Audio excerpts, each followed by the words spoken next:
श्री स्वामी समर्थ. स्वामी महाराज तुमच्या सर्व चांगल्या इच्छा पूर्ण करो ही स्वामींच्या चरणी प्रार्थना करते आणि आजच्या व्हिडिओला सुरुवात करते. पण त्या अगोदर चॅनलवरती नवीन असाल तर सबस्क्राईब करा आणि शेजारील बेल आयकॉनलाही प्रेस करा, म्हणजे माझ्या सर्व नवीन व्हिडिओंचं नोटिफिकेशन तुम्हाला मिळेल आणि तुम्ही एक पण व्हिडिओ मिस करणार नाही.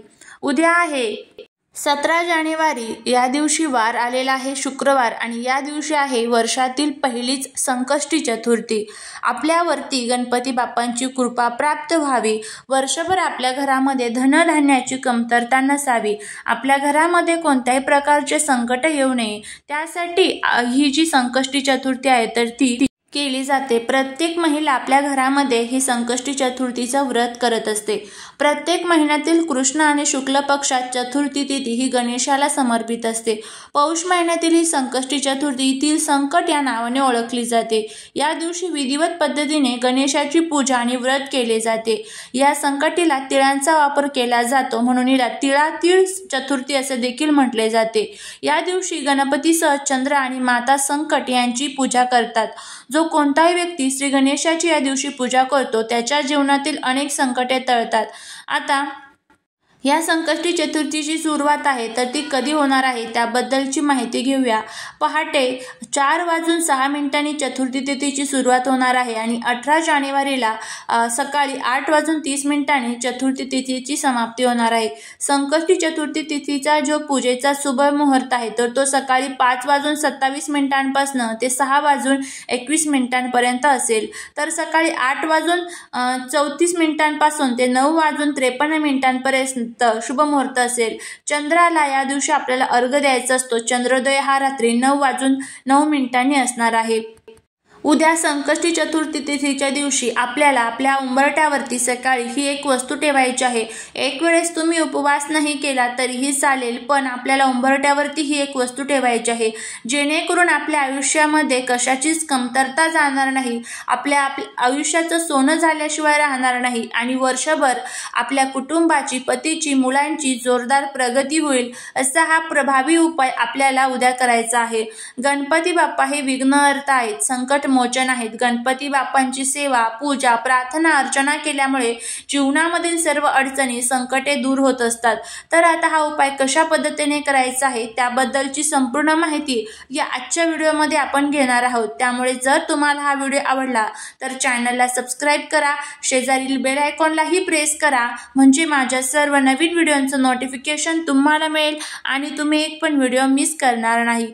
त्याचबरोबर कमेंटमध्ये जय माता लक्ष्मी लिहायला अजिबात विसरू नका. संकष्टी चतुर्थीच्या दिवशी गणपतीची आणि तसेच चंद्राची पूजा केल्याशिवाय ही संकष्टी चतुर्थी पूर्ण मानली जात नाही. त्यामुळे चंद्रदेवाच्या वेळेस चंद्राची पूजा आवर्जून करावी. या दिवशी भक्तांनी व्रताचा संकल्प करावा. संकष्टी चतुर्थीच्या दिवशी ब्रह्ममुहूर्तावर उठून स्नान करून देवघर स्वच्छ करावे. त्यानंतर सूर्यदेवाला अर्घ्य अर्पण करावे. एका पाटावरती लाल कपडा टाकून त्यावरती गणेशाची मूर्ती स्थापित करावी. शक्य झाले तर गणेशाच्या मूर्तीला अभिषेक देखील तुम्ही करू शकता. यानंतर त्यांना फुले, सुगंध आणि दिवा अर्पण करावा. आरती करावी. मंत्र आणि गणेश चालीसाचे पठण करावे. असं केल्यामुळे आपल्या जीवनातील सर्व दुःख, त्रास दूर होत असतात. त्याचबरोबर गणपतीला मोदक किंवा तिळाचे लाडू अर्पण करावे. संध्याकाळी चंद्राला अर्घ्य अर्पण करून उपवास सोडावा. या दिवशी दान करणे शुभ मानले जाते. या सर्वांसोबतच या दिवशी काही शुभ योग तयार झालेले आहे. यामध्ये सर्वात पहिला योग आहे तो म्हणजे सौभाग्य योग आणि त्याचबरोबर शिववास योग तयार झालेला आहे. या दिवशी साक्षात महादेव हे कैलास पर्वतावरती विराजमान असणार आहेत. त्यामुळे संकष्टी चतुर्थीच्या दिवशी गणपती बाप्पांसोबतच महादेवांची पूजा, प्रार्थना, अर्चना जर केली तर आपल्या जीवनातील सर्व संकटे हे आपोआपच दूर होण्यासाठी मदत होईल. तर आता आपल्याला हा उपाय कशासाठी करायचा आहे? आपल्या जीवनामध्ये जे काही त्रास, दुःख, दोष, अडचणी असतात, आपल्याला कधीच कोणत्याच कामामध्ये यश मिळत नाही, प्रत्येक कामात अपयश मिळत राहतं, आपल्या कष्टाला, आपल्या नशिबाची साथ मिळत नसते, आपल्या कष्टाला, आपल्या नशिबाची साथ मिळावी, पैशांच्या जर अडचणी, आर्थिक अडचणी येत असेल, मुलांच्या संबंधित जर आपल्याला काही आर्थिक अडचणी येत असेल, घरामध्ये सतत भांडण, कटकट, वादविवाद होत असतील, तर आता हा जो उपाय आहे तर तो आपल्याला करायचा आहे. तुमच्या मनामध्ये ज्या काही इच्छा असतात की माझ्या घरामध्ये कधीच भांडण, कटकट होऊ नये, घरामध्ये आर्थिक जर टंचन असेल, तर माता लक्ष्मीला प्रसन्न करण्यासाठी तुम्हाला हा उपाय करायचा आहे.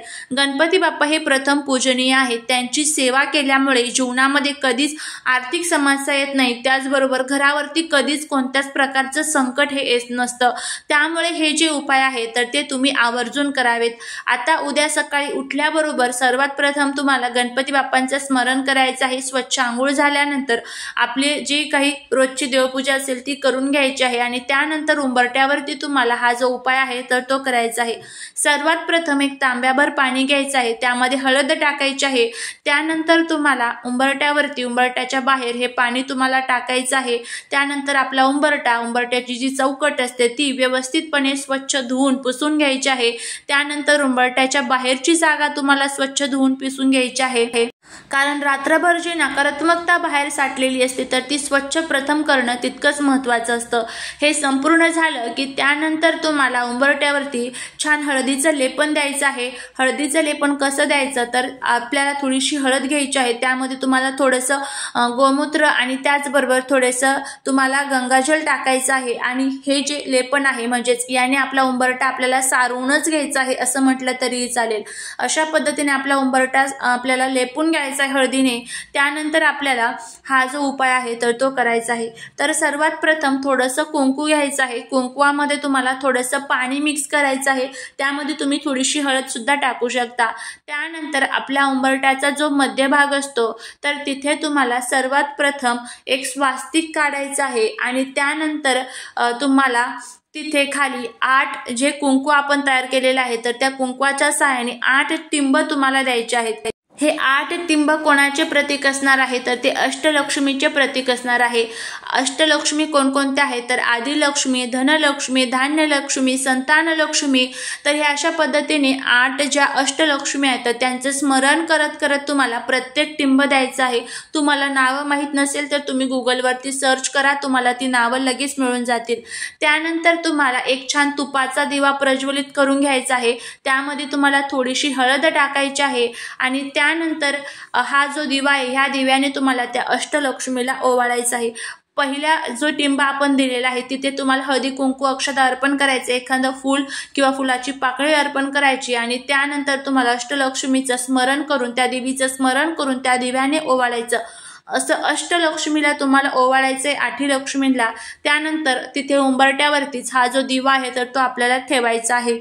त्यानंतर दिव्यातलं जर साहित्य जळालं नाही म्हणजेच हळद आणि वात जर जळाली नाही थंड झाल्यानंतर तर ती वात तुम्ही निर्माल्यामध्ये टाकून देऊ शकता आणि दिवा परत घरामध्ये यूज करू शकता. तर अशा पद्धतीने आपल्याला हा जो उपाय आहे तर तो करायचा आहे. आपल्या आयुष्याचं कल्याण व्हावं, आयुष्यामध्ये कधीच कोणत्याच गोष्टींची कमतरता नसावी, त्यासाठी आपल्याला हा जो उपाय आहे तर तो करायचा आहे. तुम्ही एकदा करून बघा, नक्कीच तुम्हाला त्याचा फायदा होईल. सर्व दोष दूर होतील आणि कुटुंबाची, आपल्या मुलांची भरभरून प्रगती होईल. आयुष्यामध्ये कधीच कशाचीच कमतरता भासणार नाही. झालेली सेवा ही महाराजांच्या चरणी रुजू करते. व्हिडिओ जर आवडला असेल तर लाईक, शेअर आणि सबस्क्राईब करायला विसरू नका. भेटूया पुढच्या एका छानशा नवीन व्हिडिओ सोबत. श्री स्वामी समर्थ.